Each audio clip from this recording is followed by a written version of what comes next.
ये बात वर्ष 1952 की है। उपलेटा धोराजी के किसानों ने पानी कर को लेकर उच्छंगराय ढेबर की सरकार के खिलाफ मोर्चा खोल दिया था। आक्रोशित किसानों का नेतृत्व एक महिला कर रही थी और महिला की प्रभावशाली भूमिका सरकार की नजरों में चढ़ गई थी। एक सभा में वो तेज तर्रार व्यक्तित्व वाली महिला आग उगलने वाला भाषण दे रही थी, तभी पुलिस की एक टुकड़ी आ धमकी। उस दिन उस महिला के पुलिस के हाथों पकड़े जाने की पूरी संभावना थी, लेकिन तभी अचानक बिजली गुल हो गई। अंधेरे में वो महिला वहां से भाग गई और दूसरे गांव में किसानों की सभा में पहुंच गई। उस महिला को पकड़ने का दृढ़ निश्चय करके आई पुलिस हाथ मलती रह गई।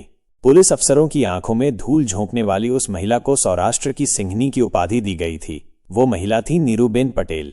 सौराष्ट्र की सशक्त महिला नेताओं की पंक्ति में नीरूबेन का नाम आज भी गूंजता है। सौराष्ट्र के एक छोटे से गांव से आने वाली महिला ने विदेशों में भी अपना दबदबा कायम किया था। आजीवन साम्यवादी विचारधारा को मानने वाली नीरूबेन पटेल ने महागुजरात आंदोलन से लेकर विभिन्न छोटे बड़े आंदोलनों में सक्रिय भूमिका निभाई थी। भावनगर महानगर पालिका में चुनी जाकर वे गुजरात की पहली महिला महापौर बनी थीं। उन्होंने महागुजरात आंदोलन में भी भाग लिया था। आइए जानते हैं उनकी कहानी इस रिपोर्ट में। 14 वर्ष की सिंघण कन्या। वर्ष 1926 में धोलेरा के पास भड़ियात गांव में एक शिक्षक दंपत्ति के घर नीरूबेन का जन्म हुआ था। उनके पिता जीवराजभाई पटेल और माता दिवालीबेन पटेल दोनों गांधी जी की विचारधारा से जुड़े हुए थे। नीरूबेन ने प्राथमिक शिक्षा गांव के ही स्थानीय स्कूल में प्राप्त करने के बाद भावनगर की माजीराज गर्ल्स हाई स्कूल में आगे की पढ़ाई के लिए प्रवेश लिया था। वर्ष 1942 में गांधी जी के नेतृत्व में भारत छोड़ो आंदोलन और तेज हो गया, इसलिए गांधी जी के आह्वान को मानकर उन्होंने पढ़ाई छोड़ दी। अंग्रेजों के खिलाफ लड़ाकू प्रवृत्ति के कारण नीरूबेन के पिता के तबादले भी बहुत होते थे। नीरूबेन पर आजादी के आंदोलन का गहरा प्रभाव था। महज 14 वर्ष की उम्र में ही नीरूबेन क्रांति के रंग में रंग गई थीं। नीरूबेन ने 1942 के आंदोलन के दौरान धंधुका के पास भीमनाथ पुल को बारूद से उड़ाने की साजिश रची थी। आजादी आंदोलन की वीरांगनाएं पुस्तिका में यशवंत मेहता लिखते हैं, भावनगर की माजीराज गर्ल्स हाई स्कूल में पढ़ने वाली ये किशोरी गलती से कैद हो गई और पूरा काठियावाड़ी समाज चौंक उठा। जिस जमाने में स्त्री केवल गृहिणी और माता की ही भूमिका निभा सकती थी, जिस जमाने में लगभग सभी स्त्रियां निरक्षर थीं, उसमें 14 साल की एक लड़की बम लेकर पुल उड़ाने जाती है। इस खबर ने पूरे भावनगर क्षेत्र में चर्चा जगा दी थी। उस दिन से भावनगर की प्रजा के दिल में नीरूबेन के लिए अद्वितीय प्रेम और भावना पनप गई थी, जो अंत तक रही। उन्होंने अपनी अधूरी पढ़ाई बाद में शुरू की और बॉम्बे के एल्फिंस्टन कॉलेज से गुजराती में स्नातक किया। भावनगर आने के बाद नीरूबेन की मुलाकात क्रांतिकारी सरदार पृथ्वी सिंह से हुई और वे साम्यवादी रंग में रंग गईं। नीरूबेन सौराष्ट्र की सिंहनी क्यों कहलाईं? नीरूबेन को सौराष्ट्र की सिंहनी की उपाधि मिलने के पीछे एक रोचक अध्याय है। सौराष्ट्र की सिंहनी पुस्तक में लिखा गया है कि सरकार ने घोषणा की थी कि यदि किसानों को नहरों का पानी चाहिए तो उन्हें बेटरमेंट लेवी नामक कर का भुगतान करना होगा। मध्य सौराष्ट्र में जिन किसानों को नहरों से पानी नहीं मिलता था, उन्हें भी कर का भुगतान करना पड़ा, जिससे किसानों में आक्रोश फैल गया। इस आक्रोश ने आंदोलन का रूप ले लिया और नीरूबेन ने इस लड़ाई का नेतृत्व किया। देखते ही देखते लगभग 500 बहनें आंदोलन में शामिल हो गईं। नीरूबेन के सिर पर गिरफ्तारी का वारंट लटक रहा था, फिर भी वे निर्धारित समय और निर्धारित स्थान पर प्रकट होती और भाषण देती। पुलिस के गिरफ्तार करने से पहले ही वे गायब हो जाती। नीरूबेन ने पुलिस की नींद हराम कर दी थी। पुलिस आंदोलनकारियों पर कड़ी नजर रख रही थी, लेकिन किसी भी तरह से सफल नहीं हो पा रही थी। इसके पीछे नीरूबेन की एक युक्ति भी थी।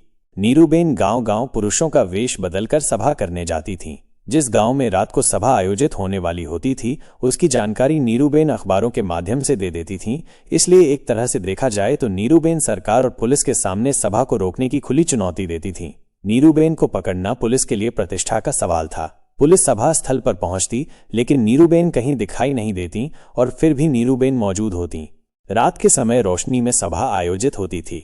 जैसे ही पुलिस की आहट सुनाई देती, किसान लाइट बंद कर देते और नीरूबेन दूसरे गांव के खेतों में सभा करने निकल जाती थीं। 1.5-2 महीने तक आंदोलन इसी तरह चला था। सौराष्ट्र की सिंहनी पुस्तक में दर्ज एक किस्से के अनुसार डुमियानी के पास नीरूबेन की घोड़ा गाड़ी पर पुलिस की लाठियां पड़ीं। कूदकर भागी नीरूबेन के पीछे पुलिस ने दौड़ लगाई, लेकिन नाला आने से पुलिस की जीप रुक गई। मोज नदी में एक चरवाहा लड़का घोड़ी चरा रहा था। उसने नीरूबेन को पहचान लिया और पल भर में उनकी केड़ी, कुर्ता और पगड़ी पहनकर वे घोड़ी पर चढ़ गईं। नंगे शरीर चरवाहा लड़का घोड़ी को हाँकने लगा। पुलिस उन्हें ढूंढती रही और घोड़ी पुलिस के सामने से गुजर गई। नीरूबेन के इस प्रकार के पराक्रमों के कारण ही सौराष्ट्र के चेत मछंदर, जय हिंद, फूलछाप जैसे अखबारों ने उन्हें सौराष्ट्र की सिंहनी की उपाधि दी थी। इस लड़ाई में जीत की अंतिम मुस्कान नीरूबेन की थी। लड़ाई सफल हुई, समझौता हुआ, बेटरमेंट लेवी का कार्यान्वयन स्थगित रहा। नीरूबेन के नेतृत्व ने रंग जमाया था, लेकिन उनकी गिरफ्तारी का वारंट अभी भी कायम था। पुलिस उन्हें ढूंढ रही थी।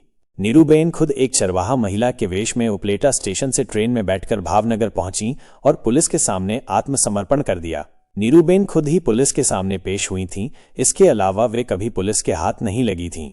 नीरूबेन का साम्यवादी रंग भावनगर में पूरी तरह से खिला। यहीं उन्हें जीवन साथी सुबोध मेहता मिले। नीरूबेन का कम्युनिस्ट पार्टी में शामिल होने का प्रसंग भी दिलचस्प है। सौराष्ट्र की सिंहनी पुस्तक के अनुसार उस समय फुल टाइम वर्कर के तौर पर रेलवे यूनियन का काम करने वाले भावनगर आए हुए जाने माने साम्यवादी सुबोध मेहता और उनके साथी रहते थे। इस अंधेरे कमरे को कम्यून नाम दिया गया था। बटुक वोरा लिखते हैं, एक दिन अचानक डाकिया पत्र देकर गया। सुंदर घुमावदार अक्षरों में नीरूबेन पटेल ने खुद पार्टी में शामिल होने की बात की थी और एक दिन थैले में 2 जोड़ी कपड़े लेकर वे पार्टी के कार्यालय की सीढ़ी चढ़ गईं। नीरूबेन पटेल ने सुबोध मेहता से प्रेम विवाह किया था। भावनगर में भूत बंगला नामक मकान सभी साम्यवादियों का निवास स्थान था। वहां वजुभाई शुक्ल, सुबोध मेहता, नीरूबेन सहित साम्यवादी कम्यून में रहते थे। उस समय कम्युनिस्ट पार्टी के महासचिव ए.के. गोपालन भारत आए थे। नीरूबेन और सुबोध मेहता दोनों के बीच प्रेम अंकुरित हो रहा था। इसकी जानकारी ए.के. गोपालन को थी, इसलिए उन्होंने उन्हें शादी करने के लिए प्रेरित किया था। सुबोध मेहता के साथ उन्होंने अग्नि के प्रतीक स्वरूप प्रकाशित बल्ब के सामने रहकर शादी की थी। सुबोध मेहता और नीरूबेन ने जब शादी की तब उनके पास कोई पूंजी नहीं थी। जब संसारा बसाया तो अलमारी पलंग से लेकर बर्तनों की व्यवस्था स्थानीय मजदूरों ने की थी। उनके वैवाहिक जीवन में भी कभी कड़वाहट नहीं आई और न ही असंगति की स्थिति पैदा हुई, क्योंकि दोनों में आपसी समझ और क्रांति लाने का जुनून सवार था। उन्होंने अपना जीवन दीन दुखियों के लिए समर्पित कर दिया था। महागुजरात आंदोलन के मशालची इंदु चाचा पर भी समाजवादी विचारधारा का प्रभाव था। गुजरात के साम्यवादियों की भी इस आंदोलन में सक्रिय भूमिका रही थी। सुबोध मेहता और नीरूबेन पटेल भी इंदुलाल याज्ञनिक के साथ घनिष्ठ भावे जुड़े हुए थे।